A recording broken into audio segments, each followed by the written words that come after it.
नमो विष्णुपदाय कृष्णप्रेष्ठाय भूतले श्रीमते भक्तिवेदांत स्वामिनिति नामिने। नमस्ते सरस्वती देवी गौरवाणी प्रचारिणे निर्विशेष शून्यवादी पाश्चात्य देशताय। जय श्री कृष्ण चैतन्य प्रभु नित्यानंद श्री अद्वैत गदाधर श्रीवासदि गौरभक्तवृंद। हरे कृष्ण कृष्ण कृष्ण हरे हरे हरे राम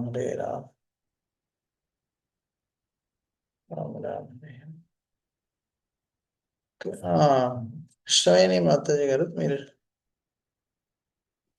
ఏ శ్లోకం వరకు చర్చించుకున్నాం?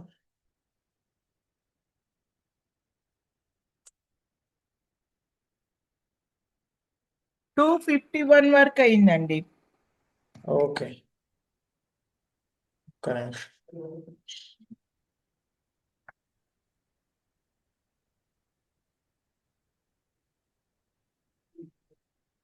యా 51 ఓపెన్ చేస్తాను. 51 కూడా అయిపోయిందా? అయిపోయిందండి. 51 కంప్లీటెడ్. ఓకే, 52.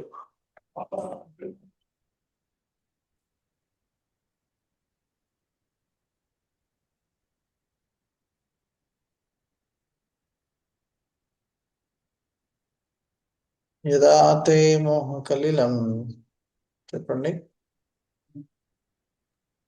యదా తే మోహ కలిలం బుద్ధిర్వ్యాతీత రిష్యతి బుద్ధిర్వతి తరిష్యతి తదా గంతసి నిర్వేదం నిర్వేదం శ్రోతవ్యాస్యాసు తస్య చ.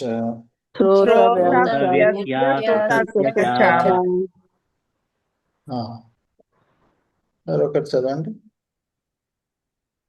యథా తే మోహ కలిలం బుద్ధిర్వతి తరిష్యతి. అది కాదు తాత్పర్యం. మా తాత్పర్యం శ్రీల ప్రభుపాద రచించారు. అనువాదము వర్డ్ టు వర్డా గురూజీ? అనువాదము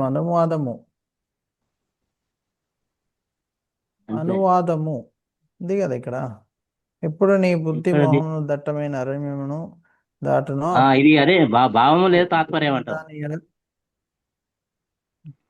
అనువాదం అని ఉంది ఇక్కడ. వినిన దాని ఏడ మరియు వినవలసిన దాని ఏడ విరక్తిని కలిగిన వాడదు. భాష్యం చదవండి. కేవలము భగవానుని పట్ల భక్తియుక్త సేన యందు నెలకొని వేదశాస్త్ర గ్రంథములందు చెప్పబడిన కర్మ విధులను నిర్లక్ష్యపరిచిన మహాభక్తుల జీవితముల ఉదాహరణములు అనేకములు కలవు. మానవుడు వాస్తవముగా శ్రీకృష్ణుని గూర్చియు మరియు శ్రీకృష్ణునితో తనకు గల సంబంధమును గూర్చియు ఎరిగినప్పుడు తాను అనుభవజ్ఞుడైన బ్రాహ్మణుడు అయినప్పటికీ అతడు పూర్తిగా అన్ని విధములైన కామ్య కర్మల ఎడ సహజముగానే విరక్తుడగును. పరమ భక్తుడను మరియు గౌడీయ భక్తి పరంపరలో ఆచార్యుడైన శ్రీ మాధవేంద్రపురి ఈ క్రింది విధముగా చెబుతున్నాడు. సంధ్యావందన భద్రమస్తు భవతో భో స్నాన తుభ్యం నమో భో దేవాః పితరచ్చ తర్పణ విధౌ నహం క్షమః క్షమ్యతాం యత్ర క్వాపి నిషధ్య యాదవ కులోత్తమస్య కంసద్విషః స్మారం స్మారమహం హరామి తదలం మన్యే కమన్యేన మే.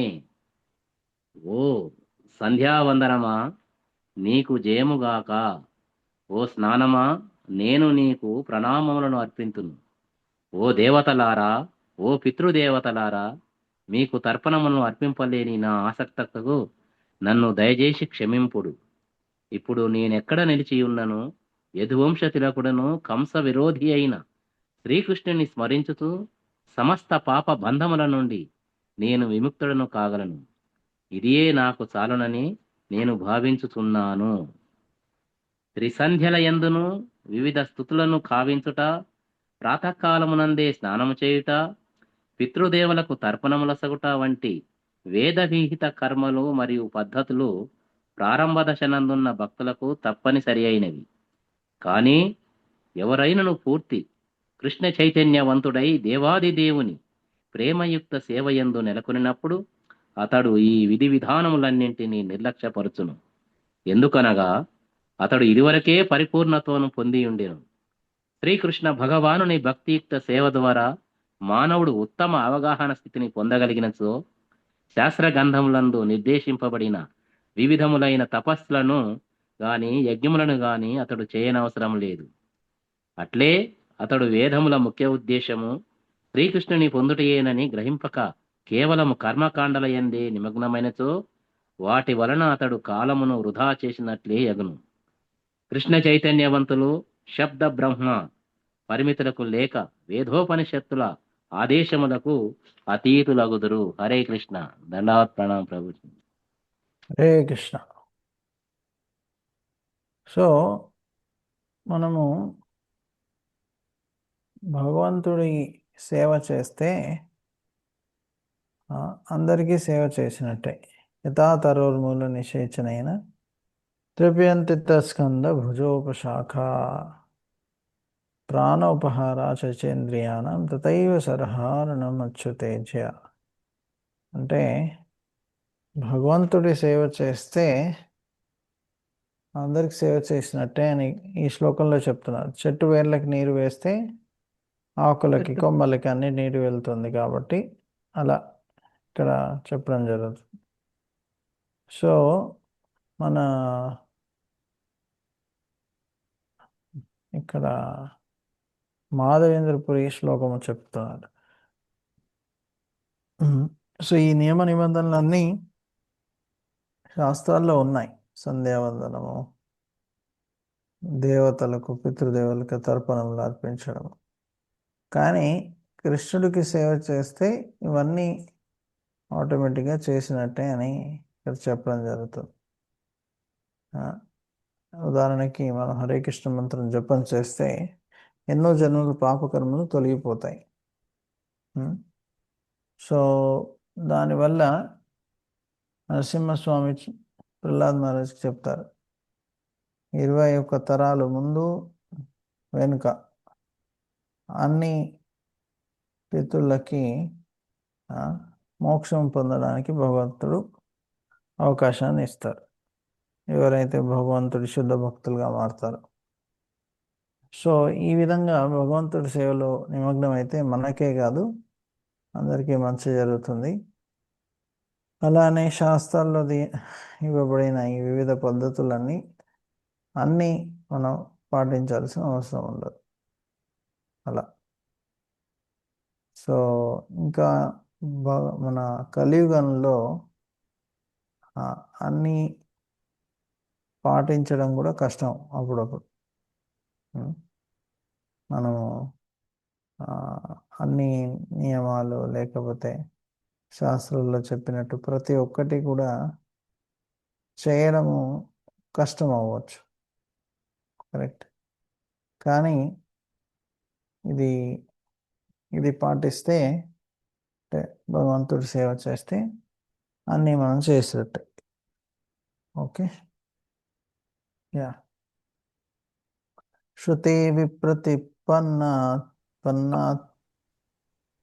శృతి విప్రతిపన్నాతే యదా స్థాస్యతే నిశ్చలా యదా స్థాస్యతే నిశ్చలా సమాధవచలా బుద్ధి సమాధవచలా బుద్ధి తదా యోగమవాప్యసి. సదా యోగమవాప్స్యసి. హరే కృష్ణ అండి. అనువాదం. ఎప్పుడు నీ బుద్ధి వేదం నందలి మృదు మధురమైన వాక్కులచే కలతో నందక ఆత్మానుభూతి అనేది సమాధి యందు స్థితమగునో అప్పుడు నీవు దివ్య చైతన్యంను పొందగలుగుదు. భాష్యం. ఎవరైనా సమాధి మగ్నుడైనాడని చెప్పినచో అతడు కృష్ణ చైతన్యమును పూర్తిగా అనుభూతి నొందినవాడని అర్థం.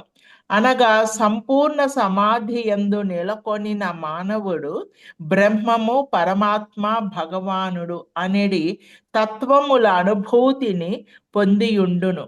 తాను శ్రీకృష్ణుని నిత్య దాసుడుననియు మరియు శ్రీకృష్ణుని పట్ల భక్తియుక్త సేవయే నిజమైన స్వధర్మమని ఎరుగుటయే ఆత్మానుభూతి యందలి పరిపూర్ణత్వ స్థితి.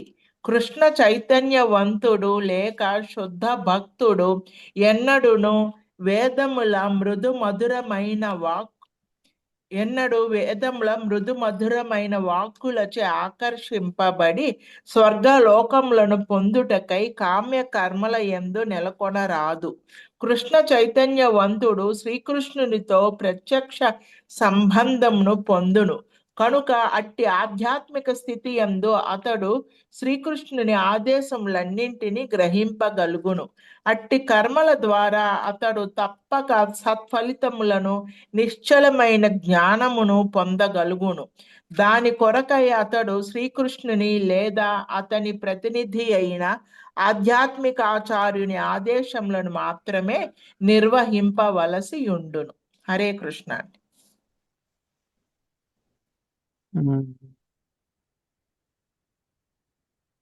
సో వేదములో కర్మకాండ సిద్ధాంతము అంటే మన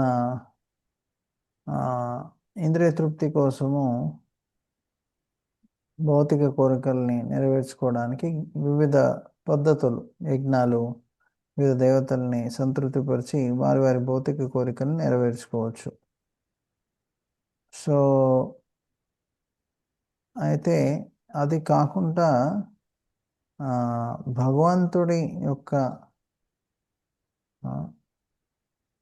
శుద్ధమైన సేవలో నిమగ్నం ఉండడము, భగవంతుడి సేవలో లీనమై ఉండడం, అది సమాధి.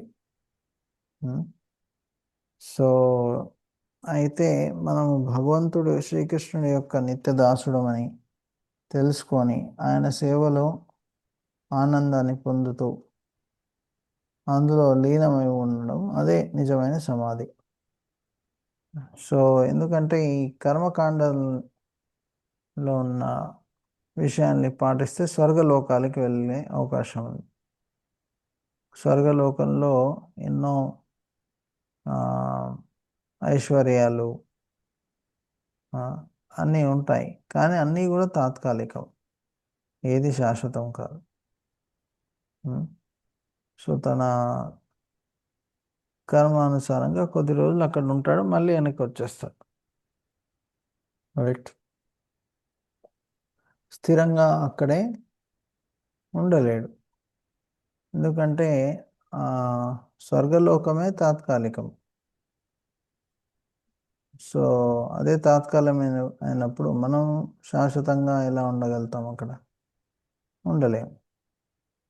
క్షీణే పుణ్యే మర్త్యలోకం విశంతి, మళ్ళీ జన్మ తీసుకోవాల్సి వస్తుంది. అలా నెక్స్ట్ అర్జున ఉవాచ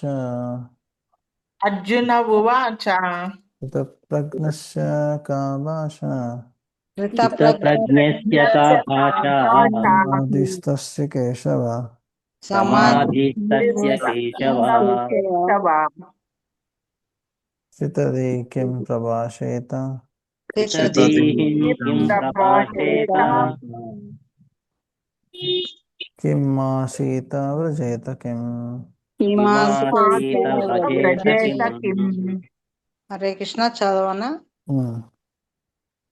అనువాదము. అర్జునుడు పలికెను, ఓ కృష్ణ, సమాధి మగ్నమైన చైతన్యం కలవాని లక్షణములెట్టివి?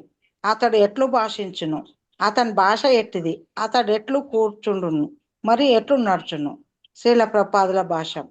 ప్రతి మానవునికి తన ప్రత్యేక స్థితిని అనుసరించి కొన్ని లక్షణములు ఉండునట్లుగా కృష్ణ చైతన్యవంతుడు కూడా తన ప్రత్యేక స్వభావములకు తగినటువంటి మాట, నడక, ఆలోచన, భావనాదులు కలిగి ఉండును. ధనికుడైన వాడు ధనికునిగా గుర్తింపబడుటకు కొన్ని ప్రత్యేక లక్షణములను కలిగి ఉండునట్లుగా, మరి రోగి అయిన వాడు రోగిగా గుర్తింపబడుటకు కొన్ని లక్షణములను కలిగి ఉండునట్లుగా విద్వాంసునికి కొన్ని ప్రత్యేక లక్షణములు ఉండునట్లుగా దివ్యమైన కృష్ణ చైతన్యమునందున్న వ్యక్తి తన వివిధ వ్యవహారములందు కొన్ని ప్రత్యేక లక్షణములను కలిగి ఉండును. భక్తుణ్ణి అట్టి ప్రత్యేక లక్షణముల గూర్చి భగవద్గీత నుండి తెలుసుకోవచ్చును. భాషించుట అనున్నది మానవుని ప్రధాన లక్షణం అగుటచే కృష్ణ చైతన్యవంతుడు ఎట్లు భాషించును అనేది విషయము అత్యంత ముఖ్యమైనది. మూర్ఖుడు భాషించనంత వరకే మూర్ఖుడుగా గుర్తింపబడేదనేది తెలిసిన విషయమే. మూర్ఖుడు చక్కటి దుస్తులను ధరించినను అతడు భాషించనంత వరకే మూర్ఖుడుగా గుర్తింపబడుకున్నను అతడు భాషించినంతటనే నిజస్థితి వెల్లడి అగును. కృష్ణ చైతన్యవంతుని ముఖ్య లక్షణం ఏమనగా అతడు కేవలం శ్రీకృష్ణుని గూర్చి మరియు అతనికి సంబంధించిన విషయముల గూర్చి మాత్రమే భాషించును. క్రింద తెలుపబడినున్నట్లు ఇతర లక్షణములు సహజంగానే సమకూరును. హరే కృష్ణ. హరే కృష్ణ. సో ప్రతి ఒక్కరికి కొన్ని లక్షణాలు ఉంటాయి. సో ఇక్కడ కృష్ణ చైతన్యంలో ఉన్న వ్యక్తికి లక్షణాలు ఏంటని ఇక్కడ అడుగుతున్నాడు అర్జునుడు. సో అతను ఏ విధంగా మాట్లాడతాడు, అతని యొక్క నడవడిక ఎలా ఉంటుంది, ధనికుడికి కొంచెం లక్షణాలు ఉంటాయి, రోగికి కొన్ని లక్షణాలు ఉంటాయి, విద్వాంసుడికి కొన్ని, అలానే కృష్ణ చైతన్యంలో ఉన్నవారికి కూడా లక్షణాలు ఉంటాయి. ఏంటా లక్షణాలు అని మనం చూస్తాం ఇప్పుడు ముందు. సో ముఖ్యమైన లక్షణం ఎప్పుడు నిరంతరం అతను కృష్ణుడి గురించి చర్చ చేయడం జరుగుతుంది. మూర్ఖుడు ఎప్పుడైనా భాషించితే అంటే మాట్లాడితే అతని మూర్ఖత్వం బయటపడుతుంది. కరెక్ట్. సో అలానే సో కృష్ణుడి గురించి మనము తెలుసుకోవాలి.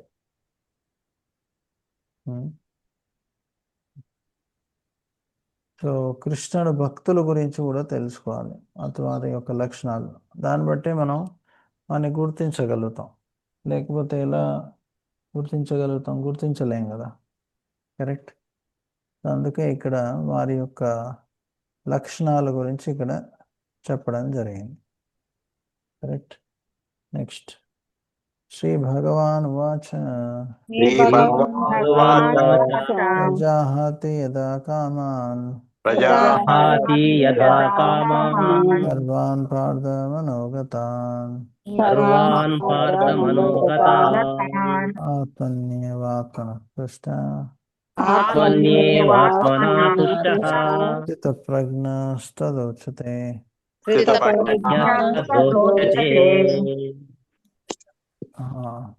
చదవండి. అనువాదము. దేవాదేవుడు పలికెను, ఓ పార్థ, మనోకల్పితములైన ఇంద్రియ తృప్తిని కలిగించు సర్వ విధములైన కోరికలను మానవుడెప్పుడు త్యజించును మరియు ఆ విధముగా శుద్ధిపడిన మనసు ఎప్పుడు ఆత్మయందు తృప్తి నందునో అప్పుడు అతడు స్థితప్రజ్ఞుడు అని చెప్పబడును. హరే కృష్ణ ప్రభుజీ. ఇంకా భాష్యం భాష్య చెప్తాను, పైకి రావట్లేదు. భాష్యము. కృష్ణ చైతన్యం నందు లేక భక్తియుతమైన భగవత్ సేవ యందు పూర్తిగా నెలకొన్నట్టి వ్యక్తి సమస్త సాధు సద్గుణములను కలిగి ఉండుననియు అట్లు దివ్యమైన ఆధ్యాత్మిక స్థితి యందు నెలకొనిన వాడు తన మనోకల్పనలను ఆశ్రయించుటచే ఎట్టి సద్గుణములను కలిగి ఉండజాలడనియు శ్రీమద్ భాగవతము 5.18-12 చెప్పుచున్నది. కనుకనే మనోకల్పితములైన అన్ని రకాల ఇంద్రియ భోగములను మానవుడు త్యజించవాలని ఇక్కడ చక్కగా చెప్పబడినది. వాస్తవమునకు అట్టి ఇంద్రియ వాంఛలను కృత్రిమగా త్యజించుట కష్టము. కానీ ఎవరైనాను కృష్ణ చైతన్యోద్యమునందు నెలకొన్నంతనే అప్రయత్నము గాని బాహ్య ప్రయత్నమున వలె ప్రయత్నములవి లేకుండా ఇంద్రియ వాంఛలన్నీ నశించిపోవును. కనుకనే ఆ మానవుడు ఆ, నిస్సంకోచముగా కృష్ణ చైతన్యం నందు నెలకొనవలను. ఎందుకనగా ఈ భక్తియుక్త సేవయే మానవుని ఆధ్యాత్మిక స్థితి నందుకొనుటకు వెంటనే తోడ్పడను. పరిపక్వ బుద్ధిగల జీవుడు మహాత్ముడైనట్టి వాడు తాను భగవాన్ని నిత్యదాసుడనియు సదా తన యందు తాను తృప్తి నందుచుండును. అట్టి ఆధ్యాత్మిక స్థితి యందు నెలకొన్నట్టి వ్యక్తి తుచ్చమైన భౌతిక ఇంద్రియ వాంఛలకు లోబడి ఉండును. అనగా దేవదేవుని నిత్యం సేవయనడి తన సహజ స్థితి యందు అతడు సదా ప్రసన్నుడై ఇండును. హరే కృష్ణ ప్రభు. హరే కృష్ణ. సో కృష్ణ చైతన్యంలో భగవంతుడి సేవ చేసినట్టు వ్యక్తి అన్ని రకాల దేవత గుణాల్ని పొంది ఉంటారు. యస్యాస్తి భక్తిర్ భగవతి అకించన సర్వై గుణైస్తత్ర సమాసతే సురః. కానీ మనస్సుని యొక్క కోరికల్ని మనోరథేన సదావతో దాన్ని పాటించే వ్యక్తులు వారు ఏం జరుగుతుంది,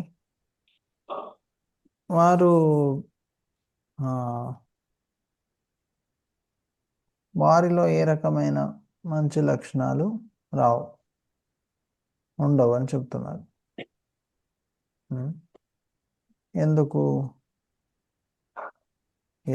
అంటే వారు భగవంతుడి సాంగత్యం చేయట్లేదు కాబట్టి వారిలో ఆ మంచి లక్షణాలు రావు. సో కాబట్టి మనము భగవంతుడి సేవలో నిమగ్నం అవుతే ఈ మంచి లక్షణాలన్నీ మనలో తప్పక వస్తాయని మనం గ్రహించాలి. అదే మనలో ఒకవేళ మనం భగవంతుడి సేవలో నిమగ్నం కాకపోతే ఏ మంచి లక్షణాలు మనలో రావు. సో కాబట్టి మనము భగవంతుడి సేవలో నిమగ్నం అవ్వాలి, అప్పుడు ఈ మంచి లక్షణాలు వస్తాయి. సో ఎవరి సేవలో నిమగ్నం అయితే ఆ లక్షణాలు వస్తాయి. భగవంతుడి సేవలో నిమగ్నం అయితే మరి ఆ భగవంతుడి లక్షణాలు అంటే దాని అర్థం మనము భగవంతుడు అయిపోతామని కాదు, వాళ్ళలో ఉన్న మంచి గుణాలు మనలోకి వస్తాయి. సో ఇప్పుడు ప్రహ్లాదుడు, ధ్రువుడు వీరందరిలో ఆ మంచి లక్షణాలు ఉన్నాయి. కరెక్ట్. అవి ఎలా వచ్చాయి? ఆటోమేటిక్గా రాలేదు కదా, భగవంతుడి సేవ చేశారు కాబట్టి అందుకే వారికి ఈ మంచి లక్షణాలు వచ్చాయి. ఓకే.